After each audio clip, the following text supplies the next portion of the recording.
Bonjour à tous, je vous invite à vous abonner à cette chaîne, à aimer, à partager, à commenter ces vidéos, c'est très important. C'est une manière de nous soutenir. Merci à vous tous. Alors c'était le 28 août 1963, Martin Luther King prononçait ce discours. J'ai fait un rêve, je rêve que mes quatre petits-enfants vivront un jour dans un pays où on ne les jugera pas à la couleur de leur peau, mais à la nature de leur caractère. Alors peut-être que la Cour suprême des États-Unis a entendu cet appel la semaine dernière. En effet, jeudi 29 juin, à 6 voix contre 3, alors les conservateurs d'un côté et les progressistes, on va dire, de l'autre, la Cour suprême des États-Unis a annoncé l'inconstitutionnalité des mesures de discrimination positive dans les universités du pays. Alors, y a-t-il une révolution conservatrice aux États-Unis ? Commençons-nous à rebrousser chemin face à l'idéologie woke? Pour en parler ce matin, nous sommes avec Randy Galloz. Bonjour Randy Galloz. Bonjour, enchanté. Merci de m'avoir invité à votre émission. Et merci à vous d'être avec nous. Vous êtes président du Parti républicain américain en France. Et nous sommes avec Roger Chudeau. Bonjour Roger Chudeau. Bonjour. Alors, vous êtes député Rassemblement national de la 2e circonscription du Loir-et-Cher. Alors, je voulais commencer avec Randy Galloz. Quand on parle de la discrimination positive, on pense évidemment aux années 60, on pense à Martin Luther King, et il y avait à l'époque une légitimité des combats pour les droits civiques pour mettre fin à la ségrégation. Donc la discrimination positive vient de quelque chose de plutôt positif finalement. Exactement. Et il faut contextualiser cette évolution en Amérique où on avait quand même des graves problèmes de discrimination et de racisme à l'époque. Et il fallait instaurer un système qui aurait permis à faire basculer au niveau de l'éducation universitaire, les populations, leur manière d'évaluer les étudiants et ouvrir la porte à des minorités qui n'ont pas eu accès à ces universités. Et ça, c'est pour cette raison, à titre exceptionnel. Et c'est ça la différence. Et ça, je pense qu'on va entrer dans le cœur de ce débat. La discrimination positive était une mesure exceptionnelle pour permettre à des minorités à entrer dans les écoles avant où l'accès a été limité par des raisons de racisme ou par des questions de discrimination à l'époque. Roger Chudeau, à cette époque, donc la discrimination positive, ça n'avait rien à voir avec le wokisme d'aujourd'hui. Non, mais c'était les prémices tout de même du wokisme. C'est-à-dire que la discrimination positive repose quand même sur un postulat, c'est qu'il existerait dans une société, de manière systémique, essentielle, si vous voulez, constitutive, par construction, des minorités opprimées par une majorité. Or ça, je pense, c'est une construction idéologique, en réalité. Évidemment, dans la réalité, dans la vraie vie, il y a des tensions aux États-Unis, des tensions entre communautés, c'est certain. Mais en tout cas, en France, nous considérons que tous les citoyens sont égaux et nous ne distinguons pas en fonction de la couleur de la peau, de la race ou de la religion. Contrairement aux États-Unis, où justement c'est une société multiculturelle, où là on fait la distinction entre les différentes communautés. Tout à fait, mais je pense qu'ils sont en train de revenir là-dessus puisque ce modèle est en train de s'épuiser. Si vous permettez, je vais vous lire, c'est pas très long, ce qu'écrit le président de la Cour, de la Cour suprême, le juge John Roberts. Il écrit « L'étudiant doit être traité en fonction de son expérience en tant qu'individu et non pas sur sa race. » N'est-ce pas ? Il écrit en plus loin, pendant trop longtemps, de nombreuses universités ont fait exactement le contraire et concluent à tort que l'essence de l'identité d'un individu n'était pas constituée par les défis qu'il avait relevés, les compétences qu'il avait acquises ou les leçons apprises, mais par la couleur de sa peau. Notre histoire constitutionnelle ne tolère pas ceci, conclut le magistrat. Et je pense que, d'une certaine manière, il rejoint un petit peu la définition française des droits de l'homme, qui est l'universalisme. Il y a des citoyens qui ne sont distingués dans la société que par ce que l'on dit dans l'article 1 de la Déclaration des droits de l'homme et des citoyens, ce qu'on appelle l'utilité commune, c'est-à-dire en fonction de leur mérite. Alors, Randy Galloz, cette déclaration de John Roberts, finalement, il ne faut pas réduire, évidemment, l'étudiant à sa couleur de peau, et c'est ce qui se faisait notamment avec la discrimination positive, c'est-à-dire que l'étudiant était réduit à sa couleur de peau plus que par ses véritables capacités étudiantes. Voilà. Aujourd'hui, à l'époque, et encore, je reviens à cette situation, on est dans les années 60, 70. Pourquoi et comment a fait avancer les intérêts des minorités? Et il y avait une grande évolution et il faut rappeler, pendant les années des 90, finalement, on a eu l'élection de M. Obama, un Afro-Américain. C'est la première dans l'histoire. Donc, on peut considérer que l'intégration des minorités a avancé à un point où on devait reconsidérer cette politique. Encore, c'est une politique qui était exceptionnelle et mesurée. Aujourd'hui, c'est les règles, que l'exception est devenue la règle. Et c'est ça un peu ce que je souhaitais dire et expliquer.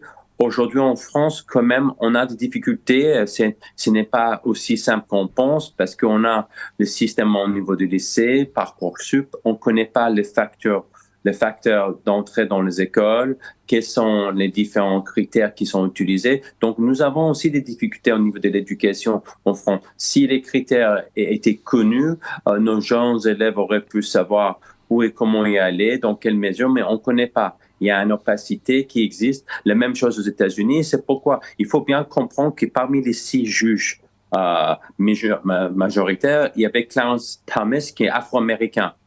Et pour lui, il a donné un avis un peu différent, mais pour lui aussi, il a considéré que les politiques aujourd'hui des discriminations positives étaient aveugles parce qu'il n'y avait pas de raisonnement ou de motifs pour justifier les pratiques sur la base de la race. C'était juste, il faut avoir les discriminations positives, point.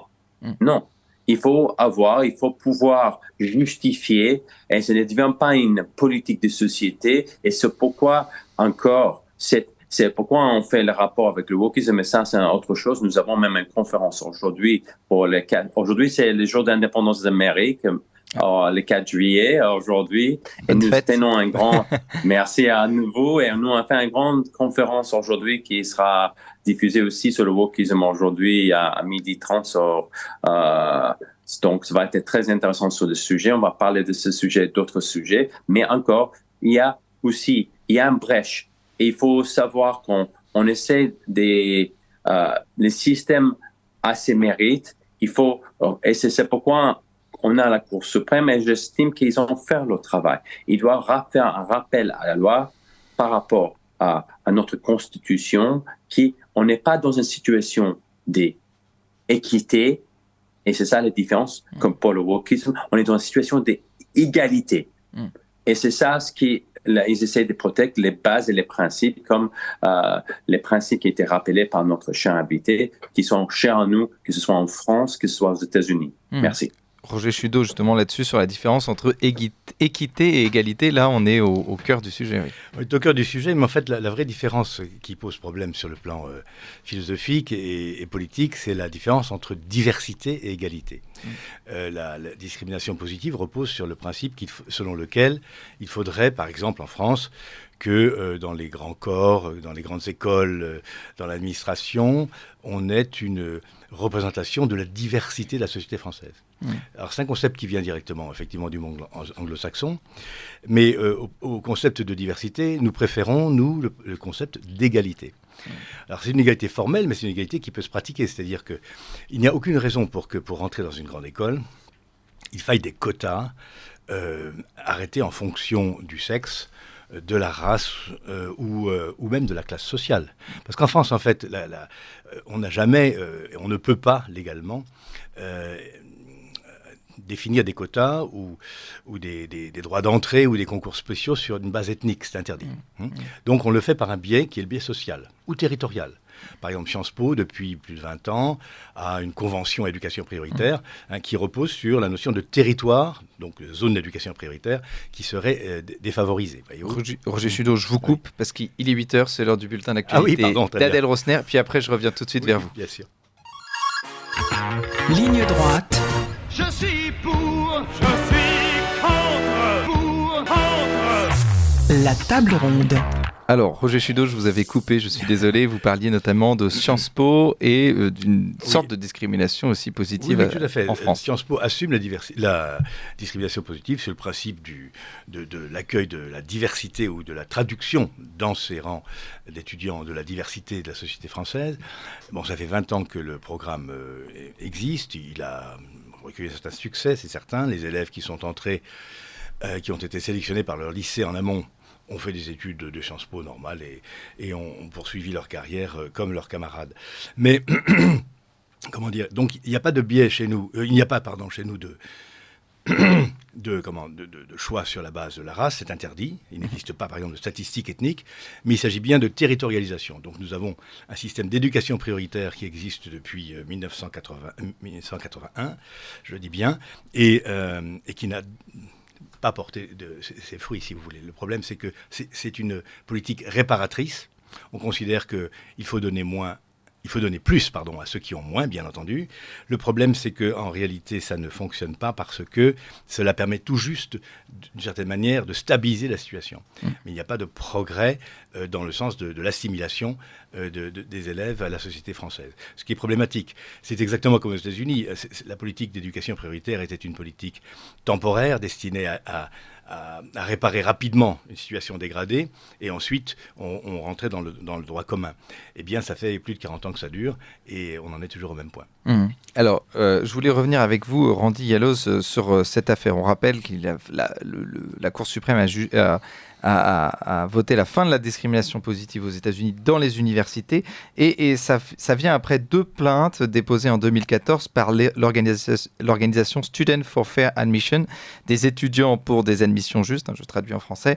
C'est à l'encontre des universités d'Harvard et de Caroline du Nord, et notamment dans la plainte, ils affirment que les universités, du fait de ces politiques de sélection, prenant en compte donc la race donc des candidats, ils discriminent des jeunes américains d'origine asiatique. Donc finalement, on se rend compte que cette discrimination positive, la discrimination ne peut pas être positive, elle est forcément négative pour quelqu'un. Et là, pour le coup, ce sont des jeunes américains d'origine asiatique qui sont discriminés par cette discrimination positive.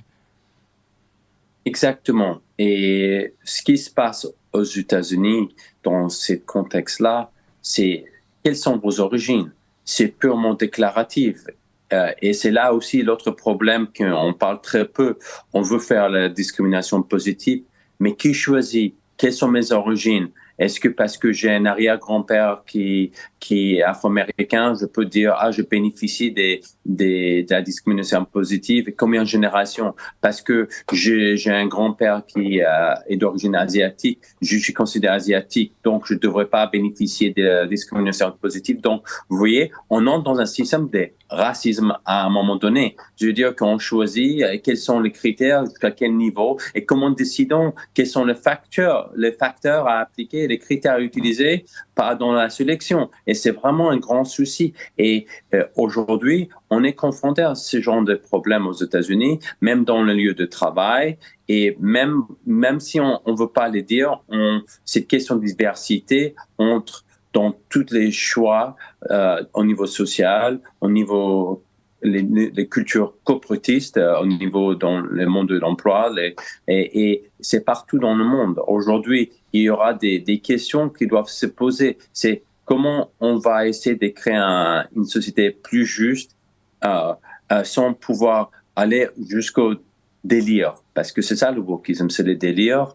Et on est dans un système où on veut mettre une classe contre une autre, et aujourd'hui ils ont, avec le wokisme et avec le système qui a été mis en place, c'est devenu systémique.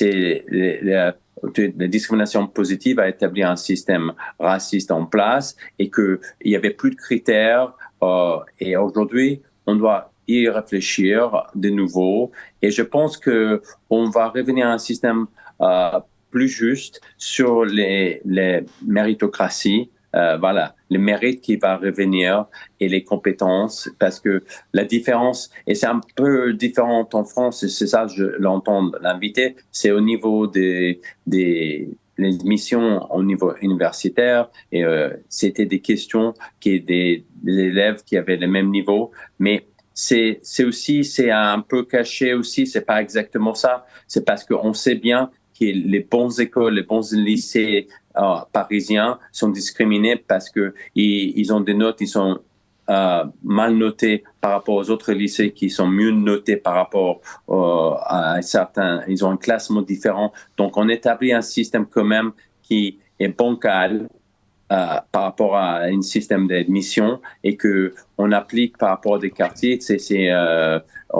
et on le sait, et que voilà, qu'on sait bien pour tel ou tel lycée qui note très très bien leurs élèves, ou dans un autre lycée qui est bien connu, on note différemment. Donc il y a une grande difficulté, c'est aux États-Unis, et ça pose le même problème, c'est que on a des différences, mais en France aussi, et qu'on ne tient pas suffisamment compte de ces différences, et les enfants sont aussi déboussolés par rapport à ces choix. Et je crois que aussi c'est une difficulté sociétale. Il faut pas ignorer, parce que je pense que pour les jeunes, ils savent pas quoi faire. Et aujourd'hui, il y a un ressentiment de dire pourquoi moi le wokisme aussi souhaite effacer aussi l'héritage. Et c'est là aussi l'identité, je veux dire, parce que je veux vite, c'est établir aussi un système de victimes. Je veux dire, je suis victime de telle ou telle injustice, donc je mérite d'entrer dans telle ou telle école. Et pourquoi pas, il ne peut pas réclamer. Aujourd'hui, les discriminations positives existent aussi contre des juifs. Il y a beaucoup moins de juifs qui entrent dans Harvard aussi, et qui les asiatiques. Ça ne veut pas dire qu'il n'y a pas de discrimination contre les personnes d'origine asiatique aux États-Unis. Il existe. Mais vous voyez, d'un côté, on peut dire dans tel ou tel contexte, on applique les discriminations positives, mais on ne tient pas compte des problèmes des racismes au sein de la société. Donc, on a des vrais problèmes, parce que c'est comme notre invité a indiqué, c'est-à-dire c'est une mesure réparatrice qui essaie de faire quelque chose, mais on bascule de l'exceptionnel à un système qui devient la règle générale. Roger Chudeau, là-dessus, vous vouliez réagir? Je souscris entièrement à ce que dit notre ami américain. S'agissant de la théorie critique de la race, en fait, cette théorie critique de la race était destinée à combattre le racisme ordinaire. Mais par un étrange retournement de situation, le discours racialiste est en fait devenu un discours raciste, puisque il revient en fait à distinguer les individus en fonction de leur race, de leur couleur de peau, etc. Précisément parce que en fonction de cette couleur de peau, les gens seraient victimes de telle ou telle discrimination. Mais du coup, on essentialise la couleur de peau. Et il n'y a plus de citoyens. Il y a des Noirs, des Arabes, des musulmans, des Asiatiques, des Blancs à la rigueur. Voyez, donc en fait, tout ceci conduit à une sorte d'atomisation, d'archipélisation de la société, qui, pour en tout cas la société française, est parfaitement un danger mortel, très clairement. Je voulais prendre, en plus, c'est totalement injuste. En ce moment, l'Assemblée nationale débat d'une loi qui a pour objectif de fixer un quota de 50% de femmes pour les emplois dirigeants, les emplois supérieurs de l'État et des grandes entreprises. Donc, pour les cadres supérieurs, donc, il y aurait désormais une obligation légale, si cette loi passe, ce qui est probable, hélas, une obligation légale de prendre 50% de femmes. Bon. Je suis intervenu dans l'hémicycle pour dire que ça me paraissait injuste, d'abord parce que il ne faut pas distinguer les gens en fonction de leur sexe, pas plus qu'en fonction de leur race, c'est absurde, et que surtout c'était une loi totalement anti-féministe. Si les femmes ont besoin, enfin, est-ce que les femmes vraiment ont besoin qu'il y ait une loi pour que l'on reconnaisse leur mérite? Sûrement pas. Donc j'ai cité Marie Curie, j'ai cité des scientifiques qui n'avaient eu besoin de quotas pour arriver au sommet de leur art. Mais simplement, là, vous voyez, c'est une injustice. Parce qu'il faudrait, par exemple, que le directeur, si le directeur général est un homme, il faut que la directrice générale adjointe soit une femme. Et inversement. Mais ça ne peut pas fonctionner comme ça. Ça n'a pas de sens dans les emplois dirigeants de l'État ou des grandes entreprises. C'est le talent, c'est le potentiel, c'est le savoir-faire qui compte et non pas le sexe, voyez-vous. Donc on arrive à des situations qui sont profondément injustes en même temps moralement. Oui, c'est ça. Ces étudiants américains d'origine asiatique qui se retrouvent alors qu'ils ont les compétences, on leur voit refuser l'accès à des universités parce qu'il n'y a pas assez de quotas pour eux. Alors je voulais revenir, je vais quand même faire, on va dire l'avocat, en tout cas des progressistes, parce que les trois juges progressistes, il y en a une, c'est Kagan et Jackson, alors je ne sais pas si je ne prononce bien, qui ont notamment dit: l'impact dévastateur de cette décision ne peut être surestimé. La vision de la majorité sur la neutralité raciale ancrera la ségrégation raciale dans l'enseignement supérieur, parce que l'inégalité raciale persistera tant qu'elle sera ignorée. Alors Randy Galloz, forcément on a envie de se dire que cette mesure de discrimination positive, c'était pour compenser une injustice déjà présente. En tout cas, c'est ce que disent les juges progressistes de la Cour suprême.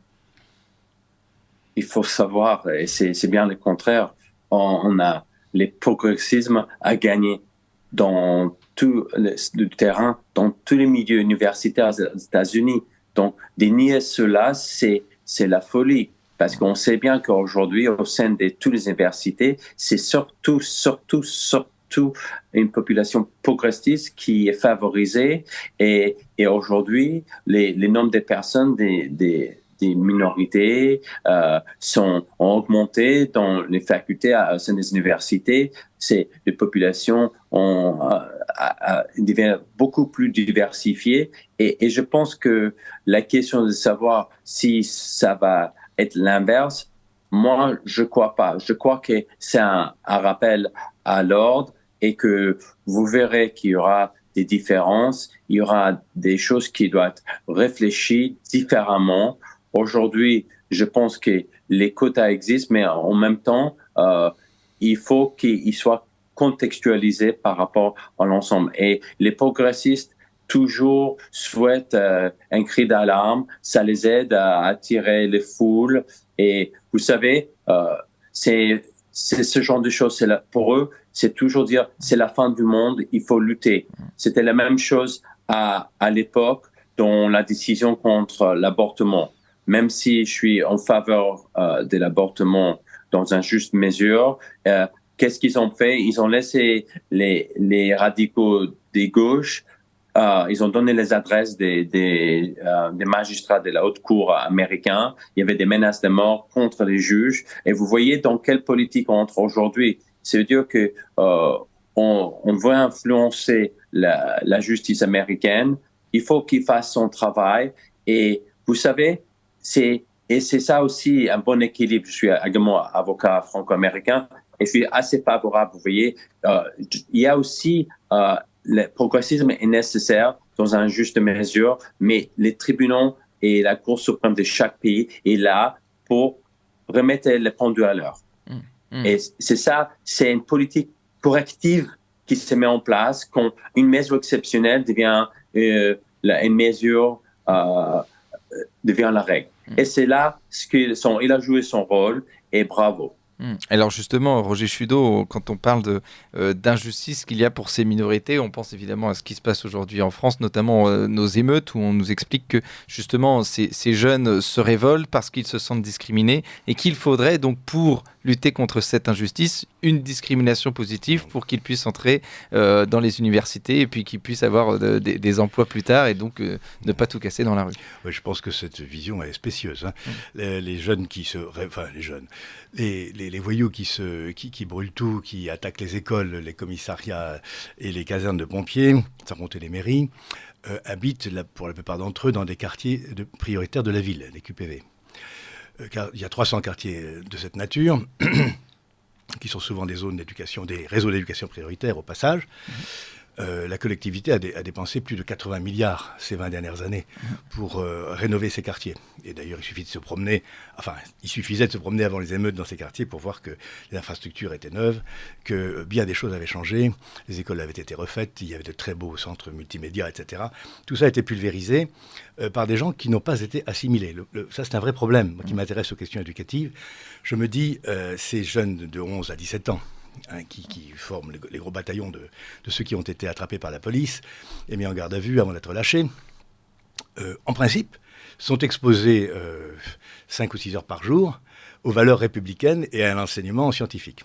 Or, manifestement, ça a glissé sur leur peau comme l'eau sur les plumes d'un canard. Ça n'est pas rentré du tout. Ça pose un problème de fond, c'est-à-dire que où est l'assimilation ?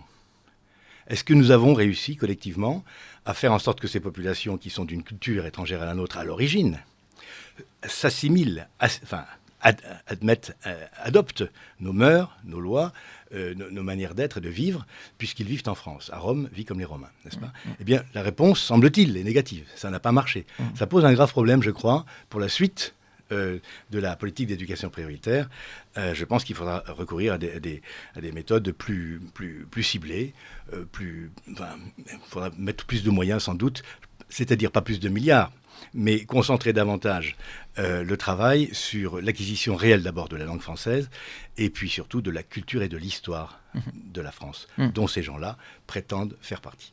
Une assimilation française qui n'est pas le cas d'ailleurs aux États-Unis, où il y a un modèle multiculturaliste, Oui, et donc où il y a des communautés, mais des communautés qui, s'ils veulent pleinement devenir américains et donc s'intégrer, le doivent par leur talent, mais peuvent garder leur culture d'origine. Je voulais vous parler, Randy Yalos, notamment des réactions politiques de cette décision. On rappelle à nos auditeurs qui viendraient nous rejoindre que la Cour suprême américaine a voté la fin de la discrimination positive aux États-Unis dans les universités. Et notamment, Joe Biden a exprimé son profond désaccord. Il a exprimé sa déception. Kamala Harris, elle a dit « La décision d'aujourd'hui affectera notre pays pour les décennies à venir ».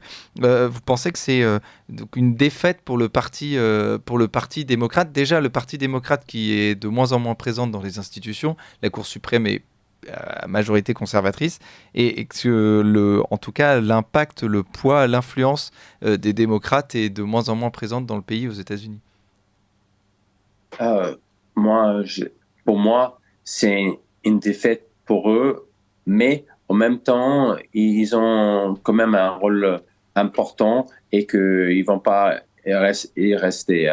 Ils vont passer des lois et que ça va pas les décourager. Il y avait, voilà, pour vous donner un exemple, que les démocrates, 2 minutes après, la Cour suprême a également, ces derniers jours, a fait un revirement sur toute la disposition, c'est-à-dire par rapport aux dettes des étudiantes. Il y avait un programme qui a permis aux étudiants de ne plus payer les prêts qui ont été accordés aux étudiants. La Cour suprême était contre cette mesure. Elle dit qu'il n'était pas constitutionnel. Quelques heures après, l'administration a mis en place une nouvelle mesure malgré la position de la Cour suprême. Donc, vous savez, c'est également que les questions pour l'avortement, ils vont mettre en place d'autres mesures. Les universités vont les justifier, mais ils seront aujourd'hui, comme j'ai expliqué au départ, les décisions ont un impact. Mais en même temps, chaque université doit justifier sa position et que c'est ce qu'ils ont expliqué, que les programmes tels qu'ils ont été présentés n'avaient pas de but spécifique, sauf à créer une certaine forme de diversité jusqu'à l'exagération. Et dans ces cas-là, il faut réfléchir à refaire les choses. Et c'est le cas aujourd'hui. Les démocrates, je considère que ils ont pensé que on arrivera à un système où on pouvait faire que les règles, ce sera la discrimination. Et en même temps, leur vision de la société, c'est aussi de diviser l'Amérique pour mieux régner. C'est aussi les problématiques, et c'est cette politique ce qui fait. Je veux dire que on met des minorités l'un contre l'autre, et demain, ils réactivent les racismes. Parce qu'il faut savoir que si vous avez demandé aux Américains pendant les années 80, 90, s'ils étaient pour la discrimination positive, vous aurez une grande majorité. À l'époque, c'était 85% qui étaient pour la discrimination positive. Aujourd'hui, avec le wokisme et les politiques des diversités telles qu'il est mis en place et les critères qu'ils ont instaurés au sein des universités, il y a une majorité des gens qui posent des questions, et plus que 50% posent des questions sur lesquelles c'est un problème de société. On n'est plus dans une société qui lutte pour l'égalité.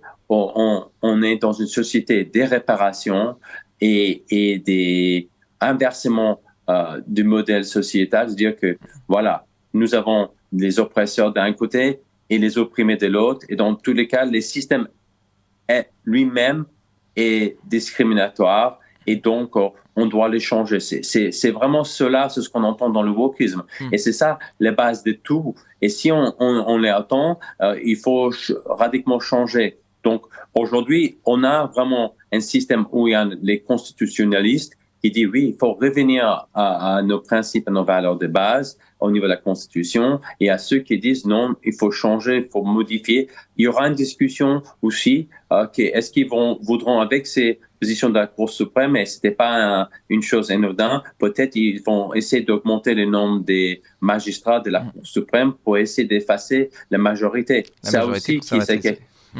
Oui, voilà. Donc, c'est des choses qui vont être mises sur la table lors de la prochaine élection. Je pense pas qu'ils vont le faire tout de suite, mais on est dans un moment critique aux États-Unis. Je pense on est quand même dans un moment critique en France. Les émeutes le montrent, et je pense que la solution n'est pas une petite mesurette, comme on dit, par rapport à trouver une solution, et que on doit bien refonder un système entier. Merci. Et c'est aussi donc évidemment une victoire pour le camp républicain. Donald Trump l'a dit, on revient à un système au mérite, et Ron DeSantis aussi s'est félicité de cette décision. Je voulais finir avec vous, Roger Chudeau, et je voulais vous parler notamment des États-Unis, mais aussi il y a toute une vague conservatrice qui revient, notamment on en a parlé ici de Disney, donc évidemment que vous connaissez, qui fait des dessins animés, qui fait aussi des films. Il y a eu l'adaptation donc du dessin animé La Petite Sirène qui a été wokisé et qui